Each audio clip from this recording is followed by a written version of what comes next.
Lori Murray, and I'm the creator of the WildCrafted Life. This video is about the WildCrafted Life, and this video is for you if you're in a place where taking action in your life, or just the thought of taking action, like setting goals, making plans, setting intentions, even daydreaming, results for you in instant overwhelm, or feeling exhausted, feeling unable to move forward. You know, all the thoughts that come up of I can't because, or I shouldn't, or I never finish what I start. All of those thoughts that come up.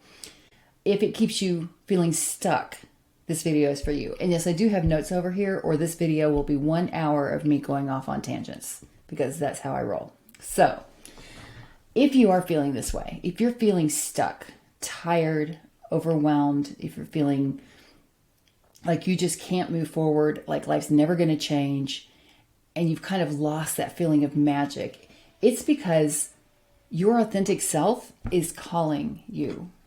Some people would say it's your soul. But what authentic self means to me is who you truly are, like who you really are when you take the personality that you've built and you take away all of the crap that we build over it and all the old stories. Who are you really? That authentic self at some point in your life will get really, really tired of you not honoring it. And it's for your protection.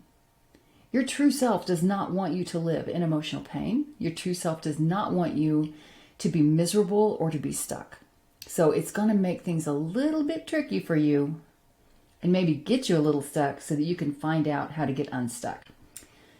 So it's also, if you're feeling this way, it's because you're living with bad stories, right? Bad stories are those things like with shame. I'm not enough. I'm always a failure.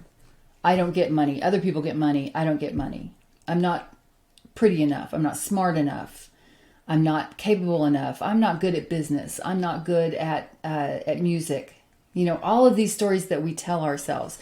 I have to be the good girl. That's a big one, and it's one that a lot of us fall into. I certainly was the good girl for a very long time in my family.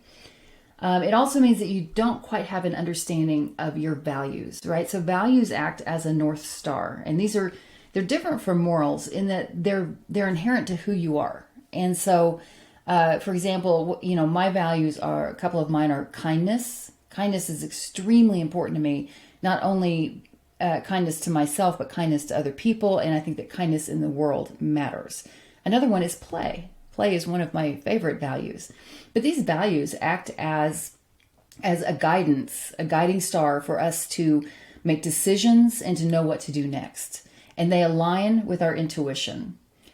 And chances are you're living in chronic emotional pain. If you're experiencing this stuck feeling, there's pain that you're in that you don't recognize necessarily as pain. You may just think it's you. Like you just think, well, you know, I'm kind of a gloomy person, or, well, yeah, it's easy for me to get depressed, or things like that. Again, these are stories.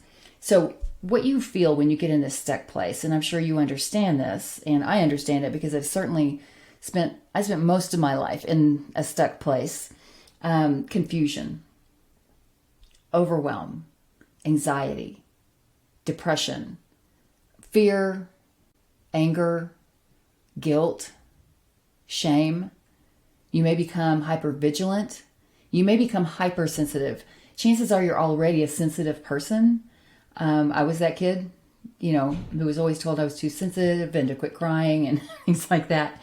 But when you become hypersensitive, it means things are coming in at you and you have no real way of protecting yourself, or of creating a way to discern between what you allow in and what you don't. And that is just like being bombarded day and night. And it can also create anxiety. Grief is another emotion that you're probably feeling or are stuck in. So these feelings get stuck in our bodies, right? They get emotions and stories and trauma all get stuck in our bodies. And when we're unable to move them out or to process them, then that's when we get stuck. And that's when we start to lose hope and we start to lose our sense of the wonder in life. So if you're feeling this way and if you're stuck, then probably what you have lost, and you may resonate with some of this, is your sense of wonder and magic in the world. Your confidence to make decisions and to know what to do, to feel capable of making a good, healthy decision, or to know what to do. Your understanding of your own creative power, your ability to create your life, to create your stories. You have lost the understanding of that, and also of your creative expression. Maybe you can't create the way you used to. It can even go as far as maybe you don't enjoy music as much as you used to. Maybe you don't dance when you used to like to put on the music and dance around the house. Another thing that you've lost is your trust in your own intuition and your own wisdom, not the intuition and wisdom of other people. And what happens is a lot of times we put so much faith in what we consider to be the wisdom of other people and into the experts that we deny our own intuition and wisdom. And then we stop trusting it, and we just start going with what we hear rather than what we know. Another thing you may have lost is your connection to free-spiritedness. I look at free-spiritedness as that wild energy that just runs through nature. And probably one of my favorite ways to describe it, even though there's a trillion ways on this planet that you can see it in nature, is horses, like a herd of horses running across open fields, right? Just galloping, just like no stopping them. The power and the beauty and the grace of that is the spirit of nature. It is that wild spirit. And when we lose our sense of it, and when we don't understand that we are part of nature and that nature is part of us, right? We belong to each other, then it can result in the stuck feelings.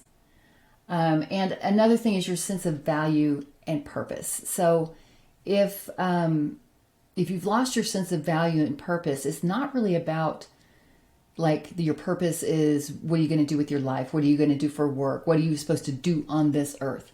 Your innate sense of value and purpose is that part of you that says, I have value because I am, because I exist. I have purpose because I am here. And that purpose could change every second. It could be just to live by your intuition, just to experience life. We all bring meaning to the idea of purpose in different ways.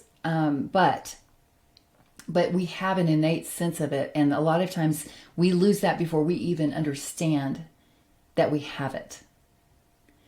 So having said all of that, I mean, I'm just really kind of maybe preaching to the choir here, telling you what the issues are, and maybe you resonate with some of this. Let me tell you that from my own experience, I learned what I need and what can help you to move through this. So the first thing is news stories. We get indoctrinated. We get indoctrinated from the time we're very, very small. Other people telling us what is true, who we are, where we come from, where we're going, what we're supposed to do, how we're supposed to look, how we're supposed to work. All of these are forms of indoctrination, and they're not cruelly placed, right? They're not all there to be cruel or to control. It's, our parents and their parents and their parents, all this indoctrination has been building and changing and shifting throughout the generations. But we have a chance in our generation to make some real changes to the way that we have been indoctrinated. So indoctrination informs our stories. We can take a story. An example would be like if you had a family member who was like, well, our family's not creative. We're just not creative. And maybe you always believed that. And so even though you are creative, you may not have been non-creative, but maybe you just never let yourself really move into the full potential of your creativity, because in the back of your head is that little voice that says, well, we're just not creative. That's a story. It's an unhealthy story because it's not true. So the next thing that you need is to move trauma and stories and emotion out of your body. When they get stuck in there, it's like a car on the road. that stops all the cars behind it, and we want to move that out. There are actually ways to do this that are beautiful and relatively quick and super efficient, so that things move out of your body and you can move on with your life, right? If you are stuck in any way, there's something stuck in here as well. Getting in touch with our bodies and learning about our bodies is a way that we really start to love ourselves. And it's a way that we reconnect with our intuition and with our wisdom. So there's a lot wrapped up in the idea of working through things. Even if it doesn't sound like a fun process, it can actually be a lovely process. And when you have the right tools to help you work through these, and when you start to understand your intuition so that it can bring up things for you, it's like, this is the thing that's holding you back. Well, that's the thing you need to work on. You don't need to work on every single little tiny thing in your life that you think might be wrong with you. No, you're removing the blocks. You're removing the things that are in the way of you moving where you want to be and feeling fulfilled and happy and joyous.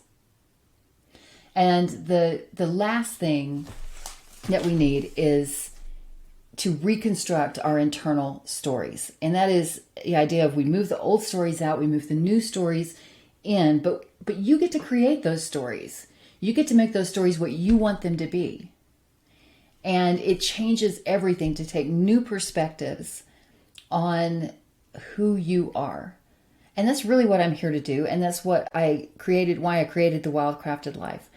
I wanted a place, and a career, and a purpose, I can call it that, where I can help other people get to where I am. And I will tell you just real quick a couple of things about me. One is that there was a point in my life where I had anxiety and panic attacks so badly that I could not leave my house.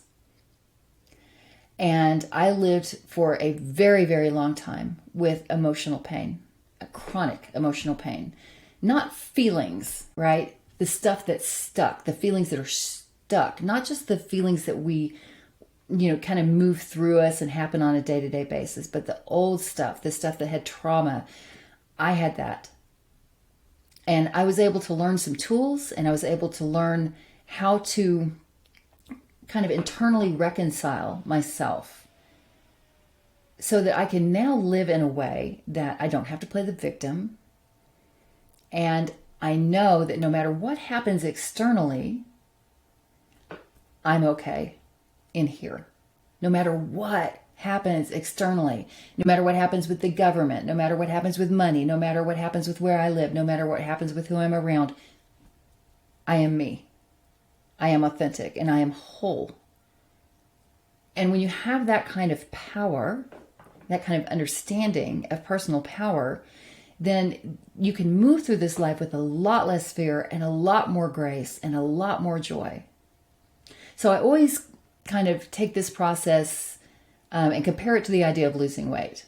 I have gained and lost weight with the best of them over many years, over and over. So I feel like this is something I can talk about. You start this process and the idea is about, oh my God, but I'm so messed up and I've got so much and there's so much going on and I don't know how to fix all of this, and I need a new job and I need a new relationship and I want this and I want this and I want this and I'm never going to get there. Well, here's the thing. When you start doing the work, it's like when you start doing a diet. Now, I'm talking about, when you get in that mode where you're really ready to do it, right? You're ready to diet. You're ready to maybe change your lifestyle rather than diet. Change your lifestyle, incorporate more exercise, incorporate more healthy foods, and do those things. And so you start to do that. And maybe the first week you lose 3 pounds and you don't really notice anything, but you see it on the scale and you're like, oh, okay, all right, that's okay. I lost 3 pounds. That's good. And the next week, you lose 3 more pounds and you start to notice that your clothes are just a little bit looser, right? So even though you have this much weight to lose and you feel like, I'm never going to get there, it's this huge amount and it's just going to take forever. And even if I break it down to 2 pounds a week, it's going to take me, however long to get there. And it just feels like forever. And is it even worth it? Right? Instead, you start to feel better, better, really good. I mean, really good. Like you're really starting to feel awesome. You know, the clothes get looser and then you can buy new clothes and then they start getting loose and then you buy new clothes and you can buy clothes you hadn't been able to wear before and you have a lot of energy and you're just noticing that your body moves better and you have less pain, and these things happen incrementally. And that's the same way with the right kind of spiritual work, internal work, personal work, however you want to call it, whatever you want to call it. So part of what I wanted to create here was also about wildness and magic. And wildness is about connecting with that wild spirit of nature that I was talking about. And magic is about recognizing that you are the one who has the power to do anything. You don't have to do anything. If you want to live a very simple, easy life, you can totally do that. Maybe that's why you're here. But you have the power to be okay no matter what is going on outside of you. And you also have the power to create a good life and to bring in things that you desire. So I appreciate you listening to this, and I hope that you'll give it some thought if this resonated with you. I do have resources at thewildcraftedlife.com, and you're welcome to go there and just peruse all of the resources. I'll be adding more and more because this is all still kind of new. So I'll be continuing to add on Instagram. It's at Wildcraft Coaching, and you can follow me there. Facebook also at Wildcraft Coaching, and you can follow me there as well. But if you are interested in signing up for coaching classes or tapping classes, then you are more than welcome to go to the website and go to the book online. And if you have any questions about any of the coaching sessions or any of the resources, please feel free to email me at thewildcraftedlife@gmail.com. Thank you, and I hope you have a wild and magical day.